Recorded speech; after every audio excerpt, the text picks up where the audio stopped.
ನಮ್ಮ ಅಣ್ಣನ ಬಗ್ಗೆ ಪ್ರಾರಂಭದಲ್ಲೇ ಹೇಳದಿದ್ರೆ ಸುಮಾರು ಊರು ಸುತ್ತಿದ್ದಾರೆ. ಏನು ಪಾಸಿಟಿವ್ ಇದೆ ಅದನ್ನು ತಗೊಳ್ತಾರೆ, ಮತ್ತೆ ಏನು ಅದೇ ನೆಗೆಟಿವ್ ಇದೆ ಅದನ್ನು ವಿರೋಧಿಸ್ತಾರೆ. ಪುತ್ತೂರಲ್ಲಿ ಬಂದಿರುವಾಗ ಜೀವನ ನಡೆಸುವುದೇ ಕಷ್ಟ ಅಂತ ಹೇಳೋ ಇದ್ರಲ್ಲಿ ಇದ್ರು. ಆದ್ರೆ ಒಂದು ಛಲ ಇತ್ತು. ಹವ್ಯಕ ಸಮಾಜ ಏನಿದೆ ಅದು ಹೆಚ್ಚಾಗಿ ಕೃಷಿ ಆಧಾರಿತ ಅಥವಾ ಇನ್ನೊಂದು ಜಾಬ್, ಸ್ವಂತ ಬಿಸ್ನೆಸ್ ಇಂಡಸ್ಟ್ರಿ ಮಾಡಿದವರು ಬೆರಳೆಣಿಕೆಯಲ್ಲಿ ಇದ್ರು. ಅದನ್ನ ಅವರು ಮಾಡಿ ತೋರಿಸಿದ್ದಾರೆ. ಈಗ ಭಾರಿ ಖುಷಿಯ ಸಂಗತಿ. ಅದು ನಿಮಗೆ ಕಾಣುವಾಗ ಅವರು ರಫ್ ಅಂತ ಕಾಣುತ್ತದೆ.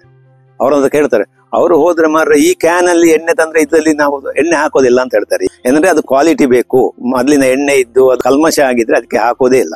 ಅವರು ಎಷ್ಟೇ ಇದು ಮಾಡ್ಲಿ ಕ್ವಾಲಿಟಿಗೆ ಕಾಂಪ್ರಮೈಸ್ ಮಾಡೋದಿಲ್ಲ. ವರ್ಷ 72 ಆಯ್ತು ನಮ್ಮ ಅಣ್ಣನಿಗೆ, ನಾನು ಇನ್ನು 8 ವರ್ಷ ಜಾಸ್ತಿ.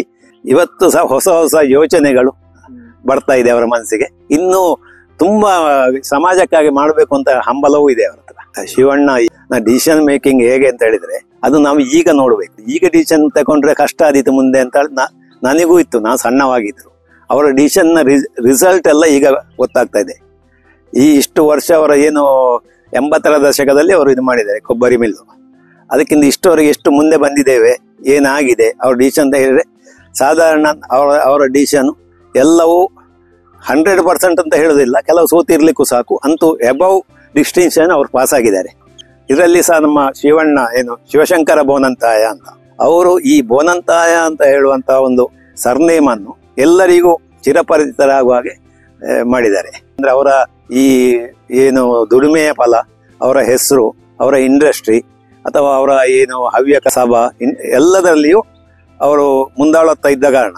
ನಾನು ಗೋಪಾಲಕೃಷ್ಣ ಭಟ್ ಅಂತೇಳಿ, ಮೂಲತಃ ಬಂಟ್ವಾಳದ, ಇಲ್ಲೇ ಹುಟ್ಟಿ ಬೆಳೆದ.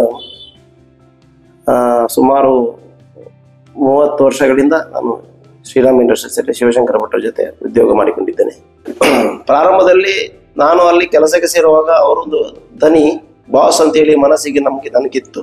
ಆದರೆ ಕ್ರಮೇಣ ಸ್ವಲ್ಪ ಕೆಲವೇ ದಿನಗಳಲ್ಲಿ ನನಗೆ ಅವರು ಬಾಸ್ ಅಂತ ಮನಸ್ಸಿಗೆ ಹೋಗ್ತಿರ್ಲಿಲ್ಲ. ಅವರು ನಮಗೆ ಒಡ ಹುಟ್ಟಿದ ತಮ್ಮನಾಗೆ ನನ್ನನ್ನು ಅವರಾಗ್ಲಿ ಅವರ ಪತ್ನಿ ಆಗ್ಲಿ ನಮ್ಮನ್ನು ಅಷ್ಟು ಚಂದ ಮಾಡಿ ನೋಡಿಕೊಂಡ್ರು. ಅದರಿಂದ ನಮಗೆ ಅವರ ಮನೆಯವರಾಗಿ ನಮಗೆ ಭಾವನೆ ಬರ್ತಾ ಇತ್ತು. ಯಾವುದೇ ಒಂದು ಕಾರ್ಯಕ್ರಮದಲ್ಲಿ ಅವರ ಮನೆಯ ಕಾರ್ಯಕ್ರಮ ಆದರೆ ನಮ್ಮನ್ನು ಜೋಡಿಸಿಕೊಂಡೇ ಅವರು ನಮ್ಮನ್ನು ಮನೆ ಕಾರ್ಯಕ್ರಮಗಳನ್ನ ಮಾಡ್ತಾ ಇದ್ರು.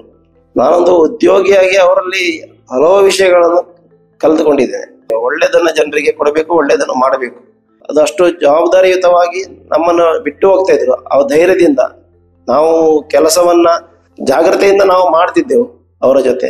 ಹಾಗೆ ಗುರುಗಳ ಹತ್ರ ಸನ್ಮಾನ ಮಾಡಿಸಿ ನಾವು ಕೆಲಸ ಮಾಡಿದ್ದನ್ನು ಗುರುತಿಸಿ ಗುರುಗಳ ಮಂತ್ರ, ಅದಕ್ಕಿಂತ ದೊಡ್ಡದು ಬೇರೆ ಅಂತ ಬೇಡ ಜನರಿಗೆ. ಒಬ್ಬರಿಗೆ ವ್ಯಕ್ತಿಗೆ ಮೊದಲಿಗೆ ಅವರಿಗೆ ಆರ್ಥಿಕವಾಗಿ ತುಂಬಾ ಕಷ್ಟಗಳಿದ್ದವು. ಅವರು ತುಂಬಾ ಕಷ್ಟದ ದಿನಗಳಿಂದ ಮೇಲೆ ಬಂದವರು.